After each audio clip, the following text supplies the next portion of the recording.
পশ্চিমবঙ্গের ভূগোলটা বেশ ইন্টারেস্টিং। উত্তরে হিমালয় আর দক্ষিণের দিকে পাড়ি দিলে বে অফ বেঙ্গল। এতগুলো দিন পাহাড়ের দর্শন করে এবার স্বাদ বদল করতে উইকেন্ডে চলে আসলাম এমন একটা জায়গায় যেখানে রয়েছে বঙ্গোপসাগর, বছরের পর বছর বয়ে যাওয়া ঢেউ, মন জুড়িয়ে যাওয়া খোলা হাওয়া আর প্রকৃতির অপরূপ সৌন্দর্য। এই জায়গাটি হলো তাজপুর।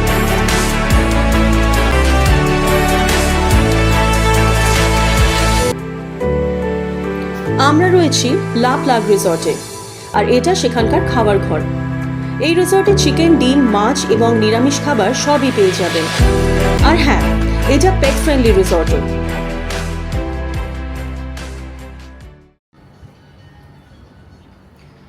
আমরা যেই হোটেলে আছি সেটা হচ্ছে লাভ রিসর্ট তাজপুরে, এবং ঘরগুলো ভালোই, মোটামুটি 1350 থাকা খাওয়া নিয়ে। আপনাদের ঘরটা একটু দেখিয়ে দিই। এই হচ্ছে ঘর, একদম এসি রয়েছে, এখানে ডাবল বেড রয়েছে, কোনো অসুবিধে হবে না। ঘরটা একদম পরিষ্কার পরিচ্ছন্ন, টেবিল রয়েছে, দুটো চেয়ার রয়েছে, এছাড়া বাথরুমও পরিষ্কার।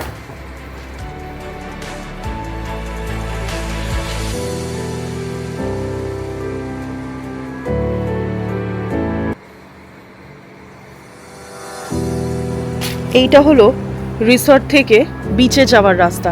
একদম এখান থেকে সোজা যদি চলে যান তাহলেই সামনে আপনারা সমুদ্র পাবেন। তো আমরা এখন একটু বিচের দিকে এগোচ্ছি আস্তে আস্তে। এই হলো আমাদের রিসর্টটা এদিকে। হ্যালো, কেমন আমরা এখন লাগছে? তাজপুরে আছি, খুব ভালো লাগছে। রিসর্ট থেকে সি বিচের দূরত্ব মাত্র 1 মিনিটের।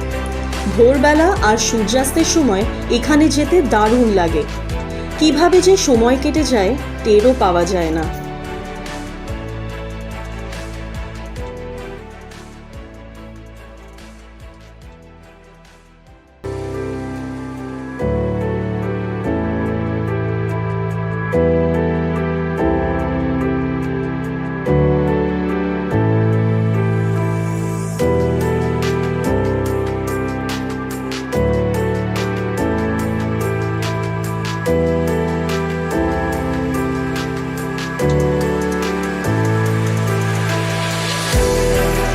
রিসর্ট থেকে আমরা গেলাম দীঘার জগন্নাথ মন্দিরে। পৌঁছতে লাগলো ঠিক 30 থেকে 35 মিনিট। মন্দিরের গুগল লোকেশন ডেসক্রিপশন বক্সে শেয়ার করা রইল। যাচ্ছি আমরা এখন দীঘা জগন্নাথ মন্দিরে। প্রচণ্ড উত্তেজনা, দেখবো ফর দ্য ফার্স্ট টাইম কেমন দীঘার জগন্নাথ মন্দির। পুরীর তো দেখেই নিয়েছি, এইবারে দীঘা দেখি। আর আমরা তো সপরিবার এখানে এসছি, দেখি মাসিমণি মশাইয়ের কেমন লাগছে। দারুণ, খুব ভালো লাগছে। আমরা এখন মন্দির দেখার জন্য খুব উৎসুক হয়ে রয়েছি। আমরা খুব উত্তেজনা ফিল করছি যে কতক্ষণে আমরা মন্দির দেখতে পাবো। রাস্তাটাও খুব সুন্দর হয়েছে, সুন্দর রাস্তাটা দিয়ে যাচ্ছি আমরা। একদিকে সমুদ্র, একদিকে সানসেট হচ্ছে দেখতে পাচ্ছি, খুব সুন্দর লাগছে। আপনি কিছু বলুন। আপনি কিছু বলুন দাদা। ভালো লাগছে খুব। আমরা সমুদ্র সৈকতের রাস্তা ধরে মন্দিরে পৌঁছলাম। রাস্তা খুবই সুন্দর। জার্নি করতে করতে আমার আন্দামানের চিড়িয়াটাপু যাওয়ার রাস্তার কথা মনে পড়ে গেল। একদিকে সমুদ্র আর আরেক দিকে লাইন দিয়ে নারকেল গাছ। আমরা মন্দিরের ভিডিও ভেতর থেকে করার অনুমতি পেলাম না, তাই কিছু ছবি দেখাচ্ছি।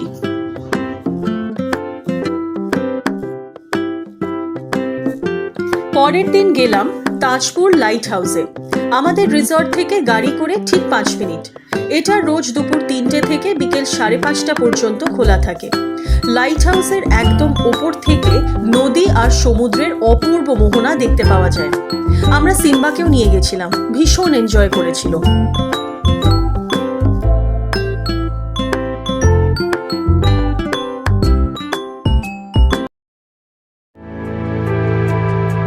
লাইট হাউসের পর গেলাম তাজপুর সি বিচে। লাইট হাউস থেকে তাজপুর সি বিচ মাত্র 2 থেকে 3 মিনিট। আপনারা চাইলে হেঁটেও যেতে পারেন। আমাদের তো বেশ ভালো সময় কাটলো ওখানে।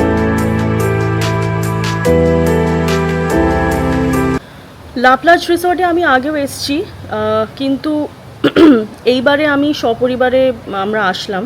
তো একটা তফাৎ আমি দেখতে পেলাম, সেটা হচ্ছে যে এই রিসর্টে সব কিছুই ভালো, কোনো অসুবিধে নেই। মানে এখানে আপনি খুব নিরিবিলি পরিবেশ পাবেন, দুদিনের জন্য রিল্যাক্স করার খুব সুন্দর মুহূর্ত আপনারা কাটাতে পারবেন।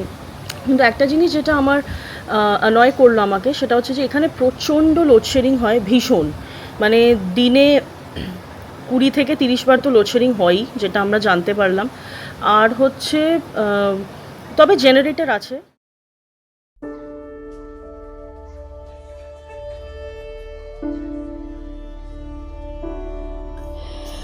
আজ কলকাতায় ফিরে যাওয়ার দিন। দুটো দিন বেশ সুন্দর সময় কাটলো। ভিডিওটি ভালো লাগলে শেয়ার, লাইক আর সাবস্ক্রাইব অবশ্যই করবেন, কারণ আপনারা যখন লাইক আর সাবস্ক্রাইব করেন আমাদের নতুন কাজ করার উৎসাহ বাড়ে। সবাইকে অনেক ধন্যবাদ।